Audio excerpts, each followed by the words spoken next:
Bonjour à toutes et à tous. Aujourd'hui, nous allons faire une deuxième application sur la puissance et l'énergie.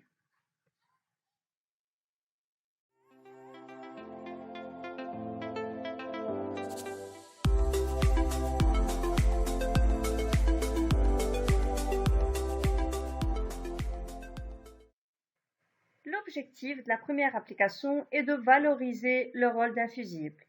Pour cela, nous allons réaliser un circuit en série comprenant un générateur qui maintient entre ses bornes une tension continue et constante de valeur 24 volts, deux lampes identiques L1 et L2 assimilables à des conducteurs ohmiques et ayant comme indication 12 volts 0,6 ampères sur leur culot. Et finalement, nous avons aussi un fusible ayant comme calibre 0,65 ampères puisque se trouve une indication de 0,65 ampères sur le fusible et de résistance négligeable. Voilà les trois parties et les différentes questions auxquelles nous allons répondre par la suite. Je vous donne un peu de temps pour les lire et commencer à penser comment doit-on les résoudre.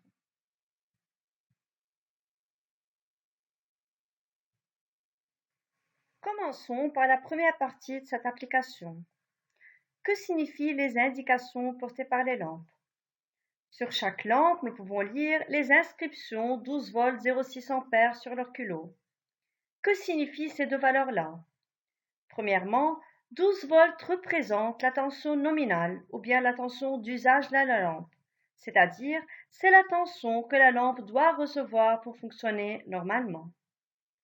Pour 0,6 ampères, c'est l'intensité nominale de la lampe, c'est-à-dire c'est l'intensité du courant électrique qui doit traverser la lampe quand elle fonctionne normalement.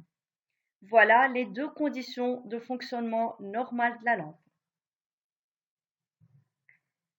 Ensuite, déterminons la résistance de chacune des deux lampes. Alors, puisque ces deux lampes sont assimilables à des conducteurs ohmiques, alors elles possèdent des résistances.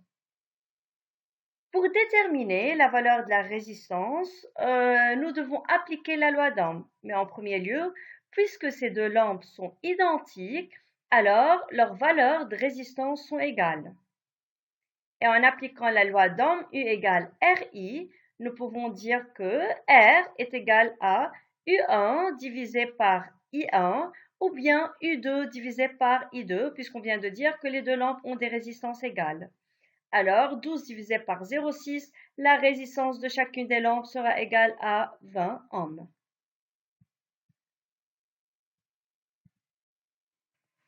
Mais pourquoi la tension au bord du fusible est nulle? Pour la simple raison qu'au début de l'application, c'est mentionné que le fusible a comme résistance négligeable. Alors, d'après la loi d'Ohm, U égale RI, la valeur de la tension aux bornes du fusible sera nulle. Ensuite, nous devons déterminer les valeurs des tensions U1 et U2 respectivement aux bornes des deux lampes L1 et L2. Pour pouvoir déterminer ces deux valeurs, nous devons appliquer la loi d'additivité des tensions en série. D'après cette loi-là, nous pouvons écrire que UPN n'est autre que UPA plus UAB plus UBC plus UCN. Or, UPA est la tension au bord du fusible, alors la valeur de cette tension-là est nulle puisque le fusible a comme résistance négligeable. La tension UCN est aussi zéro puisque c'est la tension au bord du fil de connexion. Donc, UPN sera juste égal à UAB qui est la tension au bord de L1 plus UBC qui est la tension au bord de L2. Mais puisque ces deux lampes sont identiques et en série, alors UAB sera égal à UBC. Et la tension UPN sera divisée de façon égale entre les deux lampes L1 et L2. Par suite, nous pouvons écrire le suivant. UAB égale UBC égale UPN divisé par 2. Alors, ce sera égal à 24 divisé par 2 qui est 12 volts. Par suite, la valeur de la tension au bord de L1 et au bord de L2 vaut 12 volts.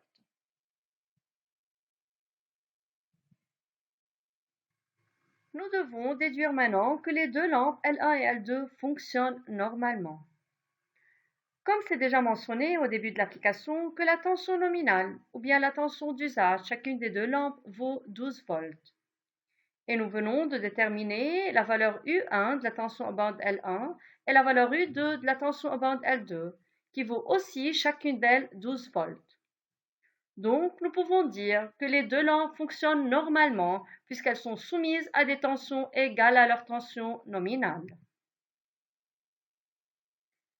Ensuite, que vaut alors l'intensité I' du courant traversant le circuit électrique? Puisque les deux lampes fonctionnent normalement, donc elles sont parcourues par un courant ayant comme intensité égale à leur intensité nominale qui vaut 0,6 ampères. Donc, I de L1 est égal à I de L2 qui vaut 0,6 ampères. Et puisque c'est un circuit en série, donc d'après la loi d'unicité de l'intensité en série, c'est le même courant, c'est la même intensité du courant électrique qui est partout dans le circuit électrique. Donc, la valeur de l'intensité I' du courant traversant le circuit est égale à l'intensité du courant électrique traversant L1 et égale à l'intensité du courant électrique traversant L2 qui vaut 0,6 ampères.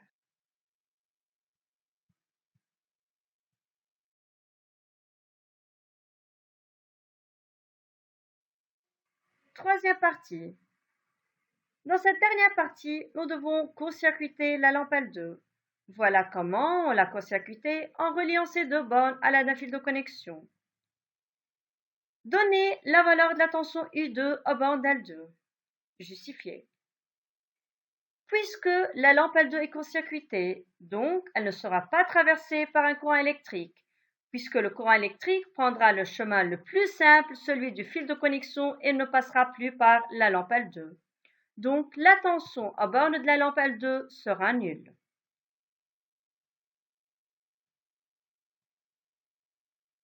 En déduire la valeur de la tension U1 à borne L1, ainsi que la valeur I' de l'intensité du courant électrique traversant le circuit. Appliquons la loi d'additivité des tensions en série. UPN sera écrite UPA plus UAB plus UBC plus UCN. UPA toujours égal à 0, tension en borne du fusible de résistance négligeable. UCN nul puisque c'est la tension à borne fil de connexion. Et en plus, ici, UL2 est égal à 0 puisque c'est la tension à bord de la lampe qui est court-circuitée. Donc, UPN sera juste égal à UAB, la tension à bande L1. Alors, toute la tension fournie par le générateur sera donnée à la lampe L1.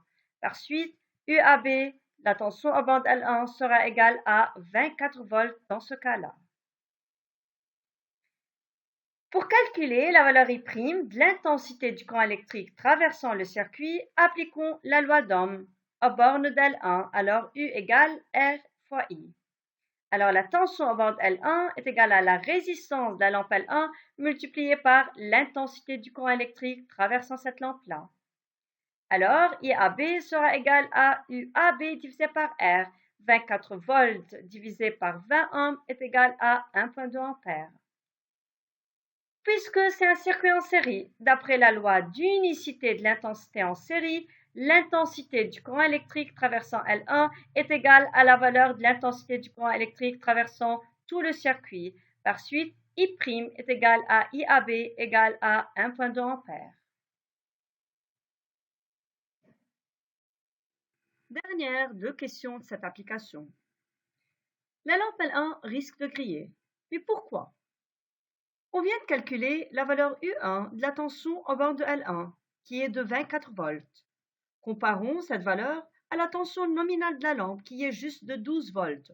Nous pouvons dire alors que la lampe risque de griller puisqu'elle est soumise à une tension supérieure à sa tension nominale.